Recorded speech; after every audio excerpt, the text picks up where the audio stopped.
విజయ్ ని త్రిష డామినేట్ చేస్తుందా?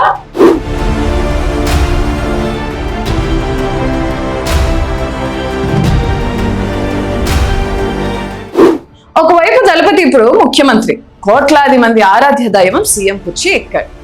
కానీ ఆ రాష్ట్ర ముఖ్యమంత్రి ప్రమాణ స్వీకారోత్సవంలో అందరి కళ్ళు ఆ సీఎం మీద కంటే మొదటి వరుసలో కూర్చున్న ఆమె మీదే పడ్డాయి. ఎందుకు? అఫీషియల్ గా ఎలాంటి బంధం లేకపోయినా సీఎం తల్లిదండ్రుల పక్కనే ఆమెకు స్థానం ఎలా దక్కింది? ఇంతకీ ఆ వేడుకలో త్రిష ఎందుకు హైలైట్ అయ్యింది? వెనుక జరుగుతున్న అసలు కథ ఏంటి?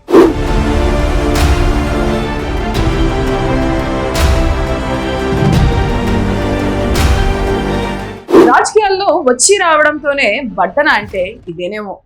కొత్తగా పార్టీ పెట్టిన 2 ఏళ్లకే తమిళనాడు రాజకీయ ముఖ చిత్రాన్ని మార్చేసి ఏకంగా ముఖ్యమంత్రి పీఠంపై దర్జాగా కూర్చున్నారు దళపతి విజయ్.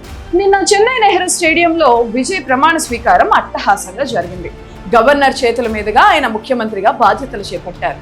విజయ్ ఒక్క పిలిపిస్తే చాలు లక్షలాది మంది అభిమానులు సునామీలా ముంచెత్తుతారు. కానీ అతి సర్వత్ర వర్జయేత్ అన్నట్లు పరిమితికి మించి జనం వస్తే కంట్రోల్ చేయడం కష్టమని భావించి చాలా లిమిటెడ్ గెస్ట్లు, విఐపీల మధ్య సింపుల్ గా ఈ కార్యక్రమాన్ని ముగించారు. స్టేడియంలోకి వెళ్ళకపోయినా కోట్లాది మంది అభిమానులు మాత్రం టీవీలకు అతుక్కుపోయి తమ నాయకుడిని చూసి తిరిగించిపోయారు.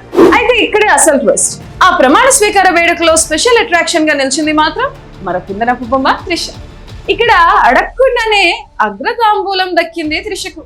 విజయ్తో అధికారికంగా ఎలాంటి బంధం లేకపోయినా ఏకంగా మొదటి వరుసలో, అది కూడా విజయ్ తల్లిదండ్రులు చంద్రశేఖర్, శోభల పక్కనే త్రిషకు విఐపి సీట్ కేటాయించడం ఇప్పుడు స్టేట్ అంతటా హాట్ టాపిక్.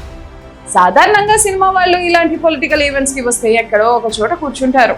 కానీ త్రిషకు ఫ్రంట్ రో సీటింగ్ ఇవ్వడమే కాకుండా ఆమెతో పాటు వాళ్ళ అమ్మగారు కూడా ఈ ఈవెంట్ కి రావడం రకరకాల ఊహాగానాలకు దారితీస్తుంది.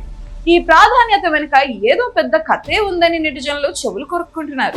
ఇక అసలు హైలైట్ ఏంటంటే త్రిష కేవలం వచ్చి సీట్లో కూర్చోవడమే కాదు, స్టేడియంలో ఉన్న అభిమానులందరికీ ఓ పొలిటికల్ లీడర్ లాగా చెయ్యి ఊపుతూ అభివాదం చేయడం అందరి దృష్టిని ఆకర్షించింది.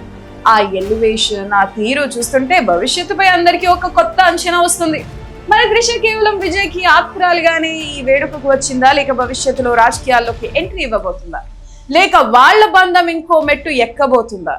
ఈ సస్పెన్స్ కి కాలమే సమాధానం చెప్పాలి. మరి ఈ విషయంపై మీరేమనుకుంటున్నారు? కింద కామెంట్ చేసి తెలియజేయండి.